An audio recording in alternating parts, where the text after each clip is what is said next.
Hi guys, so this book here has to be one of my all-time favorites. I know every time you open one of these videos it's me saying this is my all-time favorite book, but this one, Nobody, Him and Me by Sandra Ann Horn, has to be one of my all-time favorite books. It's been read so many times.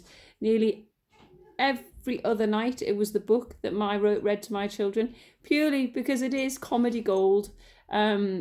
Adults, just listen to the story, you'll get it straight away. You may have to explain to the children why you are laughing when you hear it, but because they won't get it to start off with. But honestly, just listen to the story. It is amazing. It is one of the best stories I've ever heard. So without much ado, and I don't know whether you can see, but this thing here is a dog. They love it. It's such a brilliant story. I get so taken away with it. It's just fantastic. So here we go. Mother Mouse and her 3 baby mice lived in an old windmill. Mother Mouse crept out in the night and gathered up the spilt grain from the millstones. The miller never saw her slipping through the shadows. She was very quiet. Mother Mouse was getting old and tired, and her eyes were not as sharp as they used to be. Over the years she'd had many children. So many that she'd run out of names for them. One by one, they grew up and went their own ways, until only the 3 little ones were left. One day, the 3 little mice were playing tag. Faster and faster round the table they ran, up over the chairs, and crash! "Whatever was that?" said the miller. "Mice, most likely," said his wife. "We'll have to get a cat." Look at the mess they made, spilling all the apples on the floor.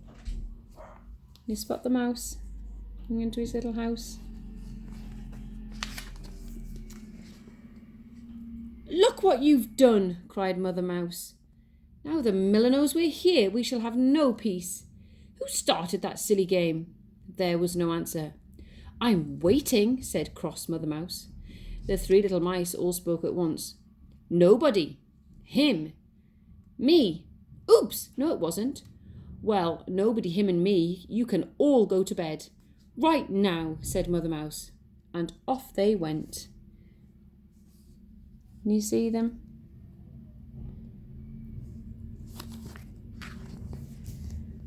Next morning a box arrived at the windmill. There was something howling and yowling inside. There was something jumping and bumping. Green eyes stared and sharp claws scratched.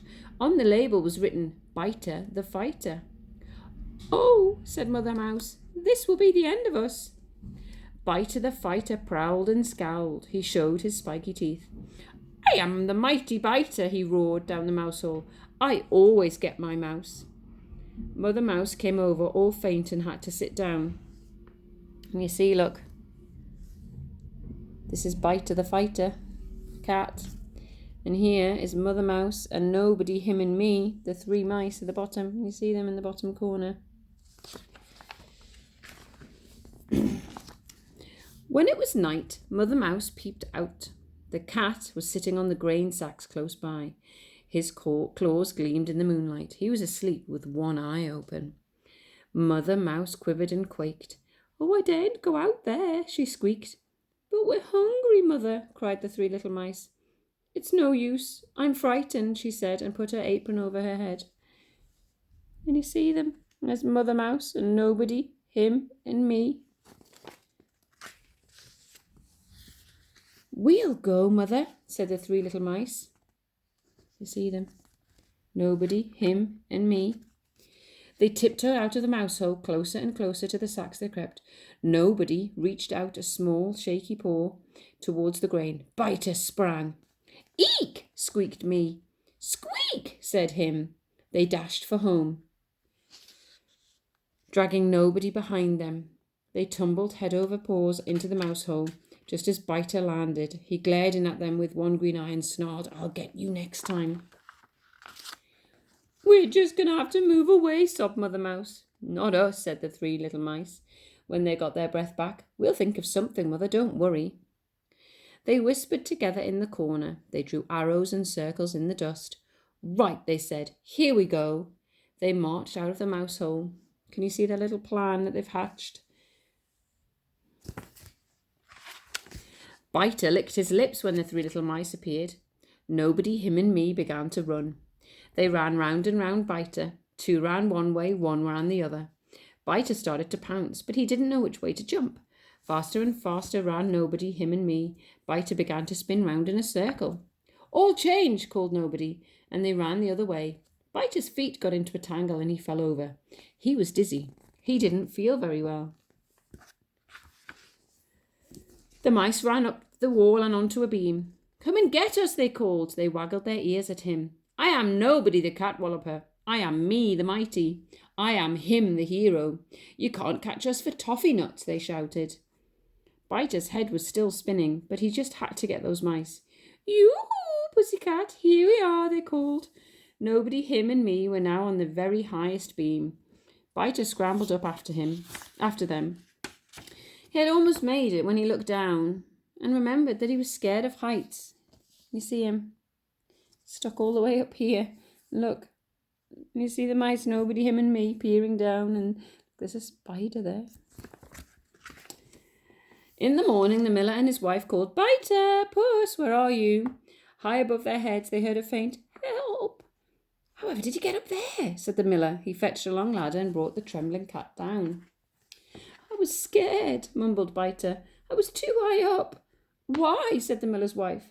It was him made me do it, sobbed Biter. No, it jolly wasn't, said the miller. I was in bed and snoring all night long. I, said the miller's wife. Nobody made me do it, squeaked Biter. Eh? Said the miller's wife. It was me, yelled Biter. Me teased me, and me muddled me, so I chased me up the roof. Wife, said the miller. Call the vet.